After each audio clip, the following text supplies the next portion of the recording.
Bonjour, bienvenue à, bienvenue à Fondous, bienvenue à Vincennes, dans le Val-de-Marne. Vous êtes ici chez moi, mais c'est ici que je pense à la programmation du festival de Fondous, de l'abbaye de Fondous, dans les Charentes-Maritimes.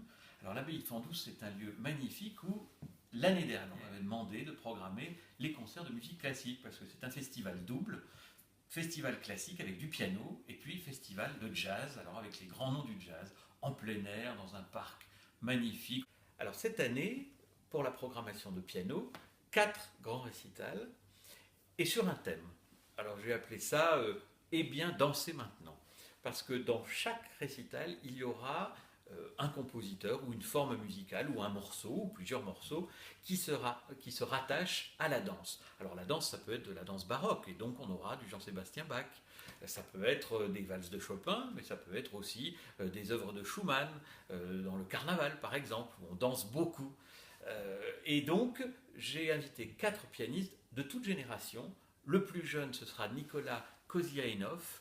Il a 22 ans, il est russe. Il avait gagné le concours de Dublin il y a 2 ans. J'étais au jury de ce concours et il nous a tous épatés. Un tout petit jeune homme, gracile, bouclé, un petit ange. Vous le mettez au piano, c'est un phénomène. Un peu moins jeune, Finan Collins. Alors c'est un copain aussi, c'est un Irlandais, la trentaine un peu dépassée. Et alors lui, c'est un artiste, un poète. Il va jouer du Schumann aussi, du Jean-Sébastien Bach. Et c'est quelqu'un qui a une grande sensibilité francophile. Il parle français couramment, à tel point que quelquefois on se dit mais est-ce qu'il n'est pas français? Il parle parfaitement français, grande culture, magnifique musicien.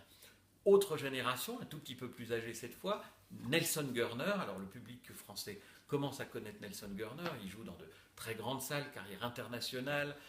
C'est un phénomène lui aussi, originaire d'Argentine. Il vit en Suisse, il enseigne au Conservatoire de Genève. Un grand pianiste, virtuose, magnifique. Et puis c'est un petit monsieur, il arrive, on a l'impression vraiment que le piano va le dévorer. C'est exactement l'inverse qui se passe. C'est lui qui dévore le piano. Il met le feu à son piano. Et puis le senior, si je puis m'exprimer ainsi, ce sera dans notre programmation Jean-Bernard Pommier. Jean-Bernard Pommier, c'est lui aussi un ami de très longue date, un grand musicien, estimé de tous ses pairs. Il a joué au Carnegie Hall, il était l'invité de Isaac Stern, il a joué avec Rostropovitch, il a fait une grande carrière outre-Manche, au Japon, aux États-Unis. Il a joué avec tant et tant de musiciens. C'est une sorte de puits de science musicale. Ce lieu est tellement inspirant, relaxant. Il y a un parcours acrobranche juste à côté. Il y a ce grand parc avec les arbres bicentenaires qui l'entourent. On se sent protégé, en pleine nature. Le ciel est constellé d'étoiles parce que le ciel est clair à Fondous. Et puis il y a cette gentilhommière sous laquelle se dissimulent des lieux qui nous ramènent à l'époque romane, cette salle des moines du XIIe siècle, où on peut tout de même accueillir jusqu'à 350 personnes, des petites chapelles romanes dans l'angle, ce très joli jardin à la française, et puis derrière ce qu'il reste de l'abbaye, c'est-à-dire un grand mur immense, très intimidant, un peu gris comme ça, un bout de pilier.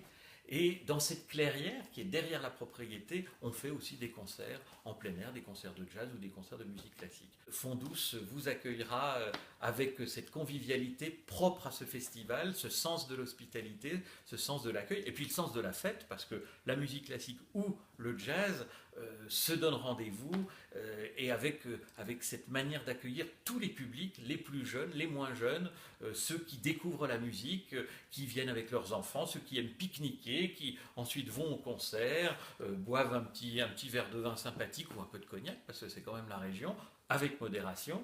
Il y a très peu de festivals qui, dans l'enceinte d'une propriété, vous apportent autant.